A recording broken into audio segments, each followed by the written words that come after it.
Con bastante frecuencia recibo consultas respecto de aquellas páginas de internet que se dedican a insultar al Papa Francisco, usualmente desde el lado tradicionalista, ¿no?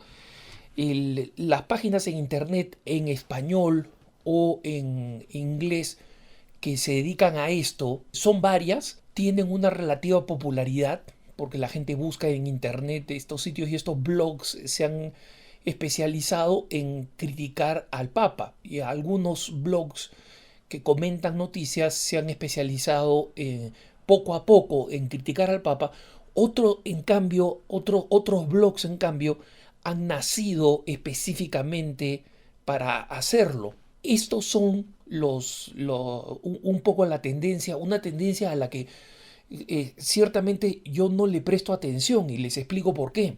Normalmente estos blogs que están dedicados a criticar al Papa están guiados por personas que creen que tienen más autoridad moral y más conocimiento que el mismo Papa, y en consecuencia creen que ellos deberían ser creídos como si fuera un magisterio en vez del Papa.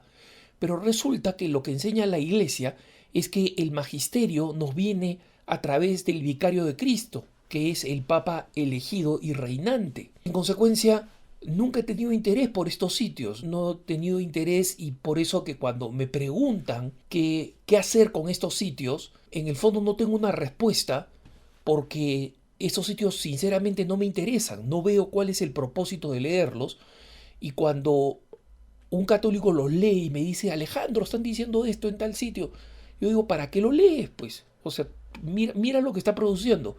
El efecto es que estos sitios te están alterando y no puedes hacer nada al respecto, ¿no? Bueno, la pregunta sobre estos sitios en internet es una pregunta también bastante popular en inglés, porque creo que en inglés existen sitios más numerosos y más feroces, blogs más numerosos y más feroces contra el Papa Francisco. Y lo hacían antes con el Papa Benedicto. Algunos ahora utilizan al Papa Benedicto como excusa para criticar al Papa Francisco.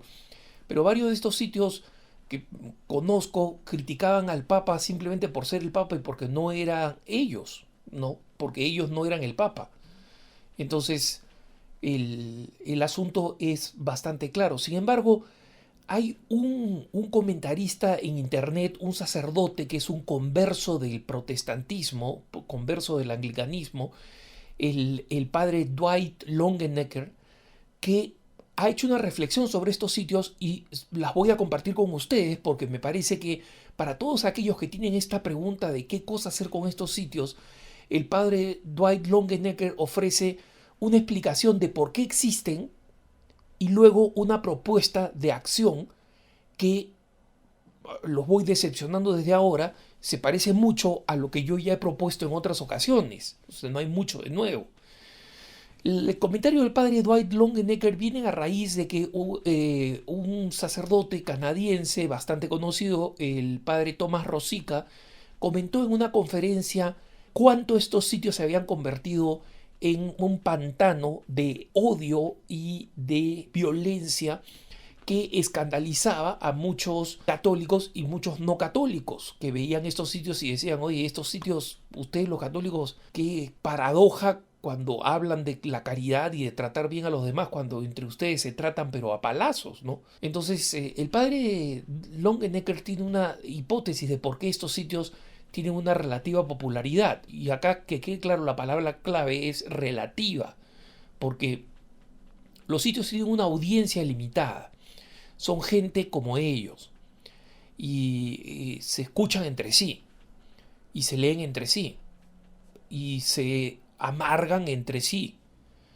Y luego, algunos católicos por ahí, haciendo una búsqueda en internet, dan con estos sitios, leen sus argumentos y se perturban. Y estos son los que me escriben a mí diciendo: Alejandro, ¿qué hacemos con estos sitios? Procurando tratar de hacer algo, no saben qué, pero quieren hacer algo. Y justamente esa ansiedad por tratar de hacer algo ya es un efecto negativo de la existencia de estos sitios y porque creo que hay que ignorarlos. Pero el padre Longenecker dice lo siguiente en un artículo que publicó recientemente. Dice, existen muchos católicos que son ovejas perdidas. No se necesita ser un tradicionalista radical para admitir que la catequesis en la Iglesia Católica en los últimos 50 años ha sido débil, si es que no existente, y que después del Concilio Vaticano II, mucha de la predicación y de la catequesis se concentró en temas de justicia social o presentaban una comprensión subjetiva y sentimentalista de la fe católica.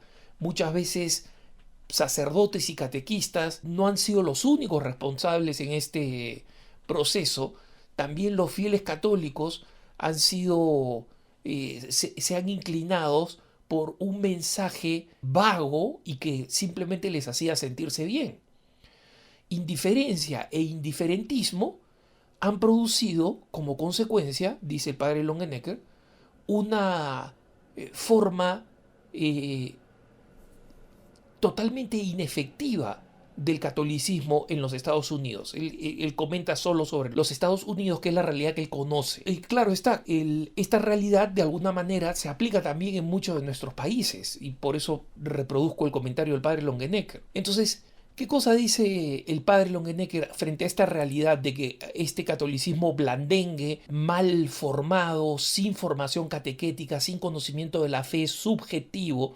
Resulta que cuando algunos católicos comienzan a buscar por una fe con más rigor, disciplina y una línea de pensamiento, frecuentemente se sienten atraídos al mensaje tradicionalista.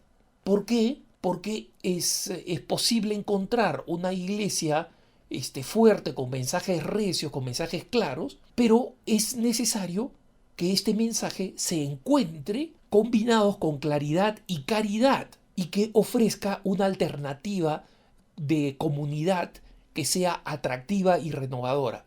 Lamentablemente, dice el padre Longenecker, estos maestros y estas parroquias con estas características son muy difíciles de encontrar, y entonces estos católicos, y aquí es donde me parece que su teoría es muy interesante, terminan buscándola en Internet.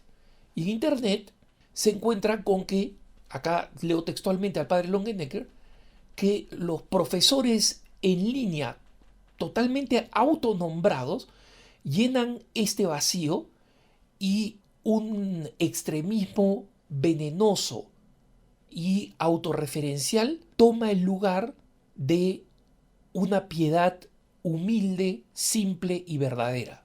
Entonces, así es como surgen estos sitios, y así como algunos católicos terminan en estos sitios, terminan leyendo estos sitios, y terminan o comiéndose el mensaje pesimista o confundidos y enojados tratando de hacer algo.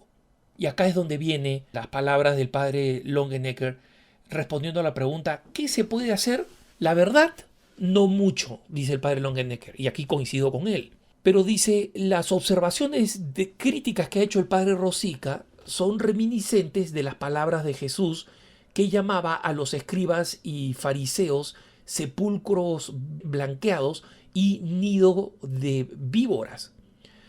Y miren qué cosa es lo que logró llamando a los escribas y fariseos por su nombre. O sea, obviamente se está refiriendo a que Jesús termina en la cruz. Porque esta es la verdad, dice el padre Longenecker.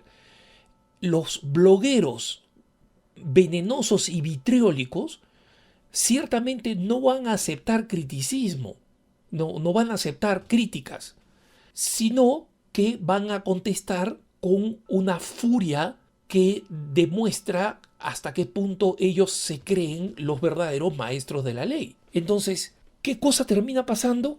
Que estos señores que manejan estos blogs antipapa y anti-iglesia católica desde el tradicionalismo no aceptan ni críticas bondadosas ni tampoco ataques duros. Como animales arrinconados van a ofenderse y a contraatacar. O sea, las palabras del padre Longenecker, ¿no? Como animales arrinconados van a enojarse y contraatacar. Entonces, ¿qué es lo que nos queda? Simplemente encogernos de hombros y seguir nuestro camino de vida cristiana, dice Padre Longenecker. Y ciertamente recordar el comentario final del Padre Rosica.